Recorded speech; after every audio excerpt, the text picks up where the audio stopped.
Good afternoon everyone. আচ্ছা, একটা বাংলায় প্রবাদ শুনেছেন যে জীবনটা আমার পাতা পাতা হইয়া গেল। আজকে দেখুন, আজকে আমি পাতা দিয়ে সব রান্না করেছি। কি পাতা দেখতে থাকুন। প্রতিটা আইটেমে পাতা রয়েছে। এক বুচকা পাতা আনা হয়েছে, এবার সেই পাতাগুলোকে তো আমার কাজে লাগাতে হবে। সেই জন্য আজকে প্রত্যেকটা রান্নার মেনুতে আজকে পাতা দিয়ে রান্না করছি। কী পাতা দেখতে থাকুন। আচ্ছা, এই দেখুন হচ্ছে আজকে রান্না করছি টমেটো দিয়ে মটর ডাল, তার মধ্যে দেখুন ধনে পাতা। এই দেখুন ধনে পাতা দেখেছেন। আচ্ছা, এই দেখুন আজকে সেই আবার ফুলকপি পাতা সিদ্ধ করে ভাপিয়ে সেদিন মেনুটা করেছিলাম না, মাছ দিয়ে রসুন দিয়ে, সেইটা খেয়ে ভালো লেগেছে, সেই জন্য আজকে আবার করেছি। রিকোয়েস্ট ছিল যে আবার করতে। এই দেখুন কষাতে কষাতে এটা শুকিয়ে আসবে। আর কি রান্না করেছি, দেখুন বোয়াল মাছ নুন হলুদ মাখানো রয়েছে, এই যে আলু বানানো রয়েছে, এই যে মশলা।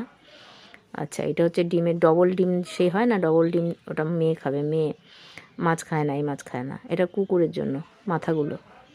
আচ্ছা, এইদিকে এই দেখুন কষাতে কষাতে এই যে শুকিয়ে এসছে, এটা রেডি হয়ে যাচ্ছে। এই যে পুরো রেডি হয়ে গেছে এটা। আচ্ছা, এরপরে তেলের মধ্যে দেখুন হলুদ দিলাম। কেন বলুন তো হলুদ দিলাম? কেননা বোয়াল মাছ প্রচণ্ড ফাটে, আশিন মাছ ফাটে, তেলের মধ্যে হলুদ দিলে কম ফাটে।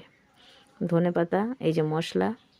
আচ্ছা, এই যে মাছের আলু ভাজছি, এই যে মটর ডালটা দেখাচ্ছি আপনাদের, রেডি হয়ে বাটিতে ঢেলেছি, এই যে ভর্তাটা। আর এইটা হচ্ছে পেঁয়াজ কলি আলু ভাজা, ওটা আগেই হয়ে গেছিলো। এই যে মাছ ভেজে তুলে নিয়েছি।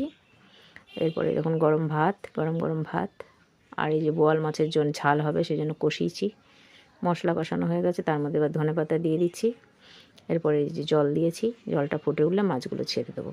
একটু ঢাকা দিয়ে রাখলাম, হয়ে গেলে মাছগুলো ছেড়ে দেবো। ব্যাস, এই অবধি।